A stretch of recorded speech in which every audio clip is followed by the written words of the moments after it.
ഓണം എക്സാമിന് പാരന്റ്സ് മീറ്റിംഗിന്റെ ഇടയിൽ ക്ലാസ്സിലെ ടോപ്പർ ആരാണെന്ന് പറഞ്ഞുകൊണ്ട് ടീച്ചർ ഇങ്ങനെ പേര് വിളിക്കുമ്പോൾ നിങ്ങളുടെ പേരാണ് നിങ്ങൾ വരാൻ ആഗ്രഹിക്കുന്നതെങ്കിൽ മക്കളെ ഈ പറയുന്ന കാര്യങ്ങൾ മുഴുവൻ നിങ്ങൾ ഫോളോ ചെയ്തോളൂ. ഉറപ്പായിട്ട് ക്ലാസ്സിലെ ടോപ്പർ നിങ്ങൾ തന്നെ ആയിരിക്കുള്ളൂ, മറ്റാരുമില്ല.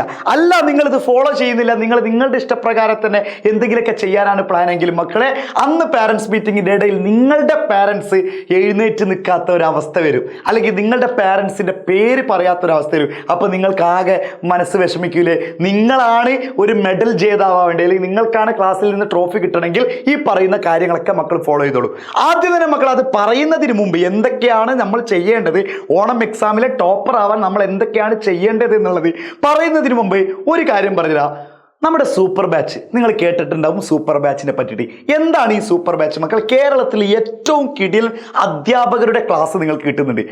മറ്റൊന്ന് മെന്റർഷിപ്പ്. നിങ്ങളൊരു രക്ഷിതാവിനെ പോലെ, നിങ്ങളൊരു ചേച്ചിയെ പോലെ ഇങ്ങനെ കൂടെ നിന്നിട്ടുള്ള കാര്യങ്ങൾ പറഞ്ഞിട്ടുള്ള ഒരു മെന്റേഴ്സ് നിങ്ങൾക്ക് ഉണ്ടായിരിക്കും. കഴിഞ്ഞില്ല, പ്രീവിയസ് ഇയർ ക്വസ്റ്റ്യൻസ് നിങ്ങൾക്ക് ഡിസ്കസ് ചെയ്യും. ഡൗട്ട് ക്ലിയറൻസ് സെഷനുകൾ കഴിഞ്ഞില്ല. പിന്നെയും നിങ്ങൾക്കുണ്ട് നമ്മുടെ അഡീഷണൽ ക്വസ്റ്റ്യൻസ്, ലൈവ് സെഷനുകൾ, സൂം ലൈവ് സെഷനുകൾ, ഓണം സ്പെഷ്യൽ ലൈവുകൾ, ഇങ്ങനെ എല്ലാതും കൂടി കിട്ടിക്കഴിഞ്ഞാൽ അത് തന്നെ മതി നിങ്ങൾക്ക് ക്ലാസ്സിലെ ടോപ്പർ ആവാൻ. വേറെ ഒന്നും വേണ്ട. ഇനി വേറെയും കുറച്ച് കാര്യങ്ങൾ ഞാൻ എന്ത് ചെയ്യാം, ജസ്റ്റ് നിങ്ങളോട് ബോധിപ്പിച്ചു തരാം. എന്തൊക്കെയാണെന്ന് വെച്ചാൽ, ഒന്ന് മക്കളെ, നിങ്ങൾക്ക് എത്ര ചാപ്റ്ററുകൾ പഠിക്കാനുണ്ടെന്നുള്ള ഒരു ലിസ്റ്റ് നിങ്ങൾ സെറ്റ് ചെയ്യാം. ആദ്യം നമ്മൾ മനസ്സിലാക്കേണ്ടത്, ഇപ്പോൾ 7ാം ക്ലാസ്സിലെ മക്കൾ സെറ്റ് ചെയ്ത് വെക്കേണ്ടത് നിങ്ങൾക്ക് എത്ര ചാപ്റ്റർ നിങ്ങൾക്ക് പഠിക്കാണ്ട് ഓരോ സബ്ജക്റ്റുകൾ എഴുതി വെക്കാം. ജസ്റ്റ് ഒന്ന് ഒരു വൈറ്റ് പേപ്പർ എടുത്തിട്ട് എഴുതി വെക്കാം, വെറുതെ എഴുതി വെക്കാം, ഒരു പ്രശ്നമില്ല. അപ്പോൾ ഒരു എക്സാമ്പിൾ പറഞ്ഞാൽ ചിലപ്പോൾ സോഷ്യൽ സയൻസിൽ മക്കൾക്ക് ഒരു 3 ചാപ്റ്റർ അല്ലെങ്കിൽ ഒരു 4 ചാപ്റ്ററാണ് പഠിക്കാനുള്ളത് വിചാരിക്കുക. അപ്പോൾ ആ 4 ചാപ്റ്റർ എന്ത് ചെയ്യുക, എഴുതി വെക്കാം, ജസ്റ്റ് എഴുതി വെക്കാം. എന്നിട്ട് എഴുതി വെച്ചിട്ട് എന്ത് ചെയ്യുന്നറിയോ, ഇനി എത്ര ദിവസമാണ് നമ്മുടെ ഓണപ്പരീക്ഷയ്ക്കുള്ളതെന്നും കൂടി നിങ്ങൾ സൈഡിൽ എഴുതി വെക്കാം. അപ്പോൾ ഒരു 30 ദിവസമാണ് ഓണപ്പരീക്ഷയ്ക്കുള്ളെങ്കിൽ നമുക്കാണെങ്കിൽ ഒരു 5-6 സബ്ജക്റ്റുകളുണ്ട് അല്ലേ? ആ 5-6 സബ്ജക്റ്റുകൾ നമ്മൾ എന്ത് ചെയ്യുക, സെപ്പറേറ്റ് ആയിട്ട് തന്നെ എഴുതി വെക്കാം. 5-6 സബ്ജക്ട്. ഓരോ സബ്ജക്റ്റിനും മക്കൾക്ക് എത്ര ദിവസം പഠിക്കാൻ വേണ്ടി വരുന്നത് നിങ്ങൾക്കൊരു ഐഡിയ ഉണ്ടാവുമല്ലോ, അതും ആ സബ്ജക്റ്റിനെ നേരെ എഴുതി വെക്കാം. എന്നിട്ട് 30 ദിവസം കൊണ്ട്, അല്ലെങ്കിൽ 30 ദിവസമാണ് മുന്നിലുള്ള ഈ ദിവസങ്ങളൊക്കെ ഈ ഓരോ സബ്ജക്റ്റുകൾ പഠിക്കുക.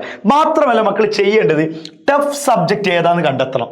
ഏറ്റവും മക്കൾക്ക് ബുദ്ധിമുട്ടായ സബ്ജക്റ്റ് ഏതാണോ അത് നിങ്ങൾ പ്രത്യേകം കണ്ടെത്തുക. പ്രത്യേകം കണ്ടെത്തി കഴിഞ്ഞതിന് ശേഷം നിങ്ങൾ ചെയ്യേണ്ട ഒരൊറ്റ കാര്യം, ആ സബ്ജക്റ്റിന് കുറച്ചും കൂടി കൂടുതൽ സമയം കൊടുക്കുക എന്നുള്ളത്. ഇതൊക്കെയാണ് നമ്മൾ സൂപ്പർ ബാച്ചിലൂടെ നിങ്ങൾക്ക് മെന്റേഴ്സ് പറഞ്ഞു തരില്ലേ, അത് നമ്മളിങ്ങനെ പറഞ്ഞെന്നുള്ളൂ. മെന്റേഴ്സ് നിങ്ങളോട് ഇങ്ങനെ കൂടിയിട്ട് നിങ്ങളൊരു ചേച്ചിയെ പോലെ, കാരണം സ്കൂളിൽ നിന്ന് ഓൾറെഡി ടീച്ചർ നിങ്ങൾക്ക് പറഞ്ഞു തരും. അതിൻ്റെ അപ്പുറത്തേക്ക് നിങ്ങളൊരു പാരൻസിനെ പോലെ ഇങ്ങനെ കൊണ്ട് നടക്കും. നിങ്ങളുടെ ബുദ്ധിമുട്ടുകൾ പറയാം, പ്രയാസങ്ങൾ പറയും. സാർ ഇതെങ്ങനെയാണ് ചെയ്യേണ്ടതെന്ന് പറഞ്ഞാൽ സൂപ്പർ ബാച്ചിൽ രജിസ്റ്റർ ചെയ്യാൻ നിങ്ങൾ ചെയ്യേണ്ട കമന്റ് ബോക്സിൽ ലിങ്ക് കൊടുത്തിട്ടുണ്ട്. നമ്മുടെ കമന്റിൽ അതിൽ കയറിയിട്ട് ജസ്റ്റ് മക്കൾ ടൈപ്പ് ചെയ്തിട്ട് രജിസ്റ്റർ ചെയ്തിട്ടാൽ മതി. പൈസ ഒന്നും ഇപ്പോൾ പോകില്ല. ഓക്കെ, പിന്നെ നമ്മൾ കോൺടാക്ട് ചെയ്തോളൂ. ഓക്കെ, പിന്നെ അതുപോലെ തന്നെ നമ്മൾ പറയുന്നത് ലാസ്റ്റ് 5 ദിവസം. പിന്നെ മക്കളെ പ്രീവിയസ് ഇയർ ക്വസ്റ്റ്യൻസ്. ഈ പ്രീവിയസ് ഇയർ ക്വസ്റ്റ്യൻസ് എന്ന് ഉദ്ദേശിക്കുന്നത് എന്താ അറിയോ, മുൻകാല വർഷങ്ങളിലെ ക്വസ്റ്റ്യൻ പേപ്പർ നിങ്ങൾ കയ്യിൽ ഓൾറെഡി നമ്മുടെ സൂപ്പർ ബാച്ചിൽ ഉണ്ടായിരിക്കും. പക്ഷെ നിങ്ങളുടെ കയ്യിലുണ്ടെങ്കിൽ അങ്ങനെ ഓരോ ചാപ്റ്ററിൽ നിന്ന്, ഓരോ സബ്ജക്റ്റിൻ്റെ ഓരോ ചാപ്റ്ററിൽ നിന്ന് ചോദിക്കുന്ന കുറേ ക്വസ്റ്റ്യൻസ് ഉണ്ട്. ആ ക്വസ്റ്റ്യൻസ് മക്കൾ പഠിക്കുക. അങ്ങനത്തെ ക്വസ്റ്റ്യൻസ് ഒക്കെ തന്നെയാണ് വരല്, വേറൊരു ക്വസ്റ്റ്യൻസും എക്സ്ട്രാ വരാനില്ല. ഓക്കെ ആണല്ലോ. പിന്നെ നമ്മൾ പറയുന്നത്, നമ്മുടെ സൂപ്പർ ബാച്ചിൽ ഓൾറെഡി നമ്മൾ പ്രഡിക്ഷൻ ആദ്യമേ കൊടുക്കുന്നുണ്ട്, പ്രഡിക്ഷൻ കാര്യങ്ങളൊക്കെ. അപ്പോൾ അത് വേറെ കാര്യം. ഇനി പിന്നെ അതുപോലെ തന്നെ ലാസ്റ്റ് 5 ദിവസം നിങ്ങൾ ക്വസ്റ്റ്യൻ വെച്ചിട്ട് തന്നെ ഓരോ സബ്ജക്റ്റും പഠിക്കാം.